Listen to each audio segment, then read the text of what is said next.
இந்தியாவின் மிக அழகான விஷ்ணுவின் கோவில். ஆனால் எதற்காக பூஜை வழிபாடுகள் நடப்பதில்லை? சுமார் 760 வருடங்கள் கடந்தாலும் இந்த கோவில் இப்பொழுது அமைதி காக்கிறது. இதுதான் வரலாறு மிக்க சின்னகேஸ்வர டெம்பிள். CE 1117 செதுக்கப்பட்ட ஒவ்வொரு சிற்பங்களும் 3 அற்புதமான வேணுகோபால், கேசவா, ஜனார்தன் சந்நிதிகள் உள்ளன. ஒரு காலத்தில் ஆயிரக்கணக்கான பக்தர்கள் நிறைந்த இந்த இடம் இன்னைக்கு ஏன் அமைதியாக நிற்கிறது? 1311 மற்றும் 1326 முகமது பின் துக்ளக் படை பயங்கரமான தாக்குதலால் எல்லா சிற்பங்களையும், முக்கிய சிலையான கேசவ சிலைகளையும் சிதைத்தனர். இந்து முறைப்படி உடைந்த சிலைகளுக்கு நித்திய பூஜைகள், வழிபாடுகள் நடப்பதில்லை.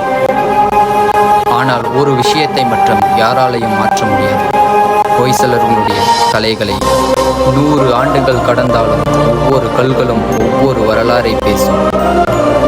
ஒரு காலத்தில் தெய்வத்தின் ஓசையில் முழங்கிய இந்த இடம் இன்னைக்கு அமைதியிலையும் 1000 கதைகளை சொல்லிக்கொண்டே இருக்கிறது.